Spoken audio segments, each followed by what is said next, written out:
तो आज हम सीखेंगे फिबोनाची सीरीज। फिबोनाची सीरीज क्या होता है? सिंपल भाषा में फिबोनाची सीरीज को समझने के लिए ये बोल सकते हैं कि ऐसा है कि फर्स्ट नंबर और सेकेंड नंबर का sum equal to third number. अब इसको क्या समझिए। अब फिबोनाची सीरीज कहाँ से स्टार्ट होता है तो समझने के लिए 0 + 1 = 1। अगर 0 को फर्स्ट नंबर मान लें, 1 को सेकेंड नंबर मान लें और थर्ड नंबर निकालना हो तो 0 + 1 = थर्ड नंबर, क्योंकि 0 फर्स्ट नंबर है, सेकेंड नंबर 1 है और थर्ड नंबर निकालना है। लेकिन ऐसा होता है कि 0 0th नंबर होता है, 1 फर्स्ट नंबर होता है। इस सीरीज का नियम है, कहीं कहीं ये भी होता है कि 1 ही फर्स्ट नंबर हो गया, और कहीं कहीं ये भी होता है कि 0 को 0th नंबर मान लेते हैं, 1 को फर्स्ट नंबर मान लेते हैं। तो ऐसा है। तो अब भी हमको 5 निकालना है, फोर्थ नंबर निकालना है, ठीक है। तो 0 1 नंबर हो गया, सेकेंड नंबर फर्स्ट नंबर 1 हो गया, 0 0th नंबर हो गया, सेकेंड नंबर भी 1 हो गया, सेकेंड नंबर भी 1 हो गया, थर्ड नंबर 2 हुआ क्योंकि 1 + 1 = 2।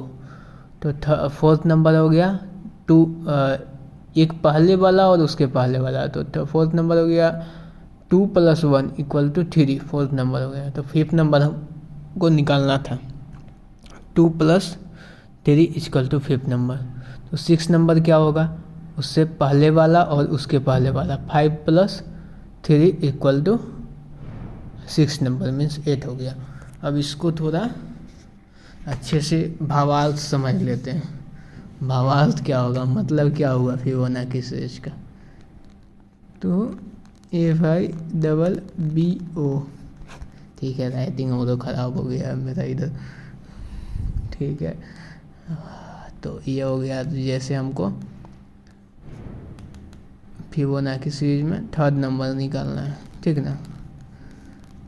तो 0 हो गया 0th नंबर, फर्स्ट नंबर 1 हो गया, 2 हो गया सेकेंड नंबर, और थर्ड नंबर निकालना था।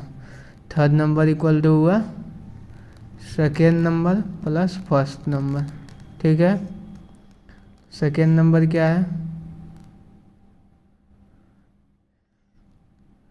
सेकेंड नंबर भी 1 ही होगा ना, क्योंकि 1 + 0 = 1 होता है। Second number 1 + first number 1 = 2, third number 2 आ गया। हमको फोर्थ नंबर निकालना है, ठीक है। तो फोर्थ नंबर में होगा third number + second number, third number 2 है, सेकेंड नंबर 1 है, फोर्थ नंबर 3 हो गया। मीन्स अगर हमको बोलेगा कि TN मीन्स nth टर्म का फिबोनाची सीरीज बताओ, तो हम बोलेंगे TN से एक पहले वाला, TN - 1, और उससे भी एक पहले वाला को प्लस कर देंगे, मतलब TN - 2। कुछ समझ नहीं आया होगा, हम फिर से बताते हैं। TN क्या है, TT हो गया, इसको बताते हैं हम क्या होगा। तो इसको गोला टोपी पहना दें। अब TN हो गया, ठीक है। तो N के जगह TN के जगह हम 6 डाल दिए, ठीक है। तो ये मतलब हो गया कि T6 नंबर निकाल रहे हैं हम,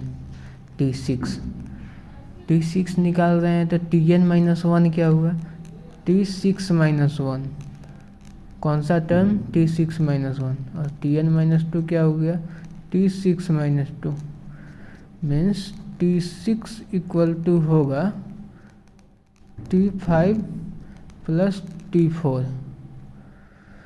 तो T5 कैसे निकलेगा, T5 निकालने के लिए हमको T3 और T4 पता करना होगा। फिर T4 कैसे निकलेगा, T4 निकालने के लिए हमको T2 और T3 पता करना होगा। T3 कैसे निकलेगा, T3 निकालने के लिए हमको T1 और T2 पता करना होगा। इसी तरह यहाँ भी T3 निकालने के लिए उसी तरह होगा।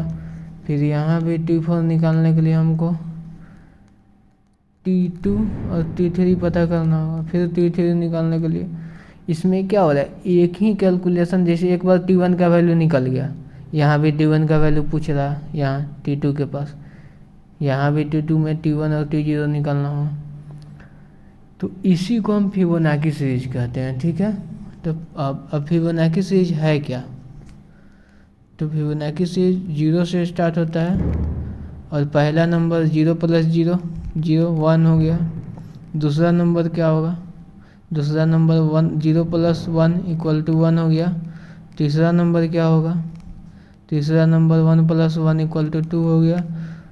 चौथा नंबर क्या होगा? 1 + 2 = 3 हो गया। पांचवा नंबर क्या होगा? 2 + 5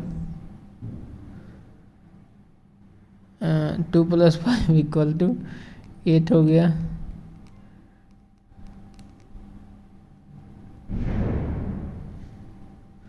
एक 0 1 2 3 4 5, पाँचवा नंबर निकाल रहे थे ना, पाँचवा नंबर 5 हो गया। छठा नंबर 8 हो गया और 7वां नंबर हो गया 13। तो यहाँ क्या हो रहा है, इसको निकालने के लिए इसका और इसका सम कर रहे हैं, इसको निकालने के लिए इसका और इसका सम कर रहे हैं, इसको निकालने के लिए इसका और इसका सम कर रहे हैं। मतलब लास्ट वाला निकालने के लिए पहले वाला 2 का सम कर दे रहे हैं। तो यही हुआ फिबोनाची सीरीज। अब इसका मेन यूज पड़ता है हमको ये प्रोग्रामिंग में, ठीक है। और प्रोग्रामिंग में ये कंसेप्ट है फिबोनाची सीरीज। जैसे अब जब कोई गेम बनाते हैं तो गेम में, जैसे अब भी गेम खेलना शुरू किए, मेरा इसको सबवे सर्फर्स है या फिर टेम्पल रन है, उसमें 30 बन गया, ठीक है। अब 30 बनाने के बाद एक के बाद हम 10 वो कॉइन जीत लिए, तो अभी अपडेटेड स्कोर क्या आएगा? 30 + 30 + 10 मतलब 40 हो गया। फिर हम 15 कॉइन्स जीत लिए, तो फिर अपडेटेड नंबर क्या आएगा? 15 + 40 क्या हो गया? 55। फिर हम 5 कॉइन जीत लिए, तो 5 + 55 60। तो ये गेम में स्कोर अपडेट करते हैं ना, इसी कंसेप्ट पर करते हैं। तो सीख लिए हम क्या? Fibonacci series. और ये फिबोनाची सीरीज होता क्या है, जैसे जिसको निकालना है उसके पहले 2 का सम, इसको निकालना है इसको पहले 2 का सम। तो इसके लिए हम लोग आगे चलकर रिकर्सन कंसेप्ट होता है एक प्रोग्रामिंग में, रिकर्सिव फंक्शन होता है, रिकर्सन कंसेप्ट, वो यूज करेंगे। और उससे भी ज़्यादा एडवांस जब जाते हैं तो हम इसमें यूज करते हैं डायनामिक प्रोग्रामिंग का। डायनामिक प्रोग्रामिंग ये होता है कि जैसे अभी है ना कि T5 निकालने के लिए T3 T4 का निकालेगा, T3 का निकालने के लिए T1 T2 का निकालेगा, T4 का निकालने के लिए फिर T2 T3 का निकालेगा, फिर T3 का निकालने के लिए T1 T2 का निकालेगा। ऐसा है कि एक बार T1 निकाल लिया ना तो इधर वाले T2 में दे देगा, तो ये कहते हैं डायनामिक प्रोग्रामिंग। एक बार T3 ले लिया तो यहाँ अपना याद करके रखेगा ही, स्टोर करके रखेगा, जिसे T3 पूछेगा दे दिया इसको, तो टाइम कम लगा इसको निकालने में। जैसे यहाँ T3 निकाल लिया, यहाँ फिर से T3 निकालने के लिए पूछ रहा, तो इधर का उसको याद रहेगा कि हाँ T3 निकाले हुए डायरेक्ट दे देगा, फिर से कैलकुलेशन इतना लंबा कैसे जा रहा है, यहाँ पर नहीं जाएगा। तो इसको डायनामिक प्रोग्रामिंग कहते हैं। मीन्स ये याद रखेगा कि हम क्या किए थे पहले, अगर कुछ किए थे तो इसका डायरेक्ट यहाँ इसको दे देगा आउटपुट।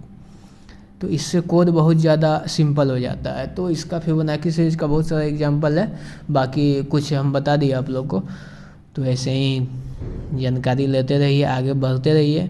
और हम फिबोनाची सीरीज का कोड ये एग्जांपल में क्या कहते हैं डिस्क्रिप्शन में डाल देंगे। ऐसे कोई वीडियो तो देखेगा नहीं, हम खुद ही बोल दे रहे हैं। तो अगर देखिएगा तो अच्छे से पढ़ाई कर लीजिएगा, क्योंकि सही है ही, थोड़ा प्रोग्रामिंग आना चाहिए। इसके बाद हम नेक्स्ट वीडियो ये ला रहे हैं कि लोग कहते हैं कि बच्चों, जैसे छोटे छोटे बच्चे होते हैं तो उनको कहा जाता है कि अगर तुमको प्रोग्रामिंग सीखना है तो मैथ्स आना चाहिए। तो ये कितना सच्चाई है इस बात में नेक्स्ट वीडियो हम बताएंगे। और जो आदमी ऐसा कहे कि मैथ्स आना चाहिए प्रोग्रामिंग सीखने के लिए, उसके साथ क्या करना चाहिए, ठीक है। तो उसको हम बताएंगे नेक्स्ट वीडियो में। बाकी आप लोग अभी फिबोनाची सीरीज देखिए और सीखिए, इसका कोड डिस्क्रिप्शन में डाल देंगे। ठीक है ना।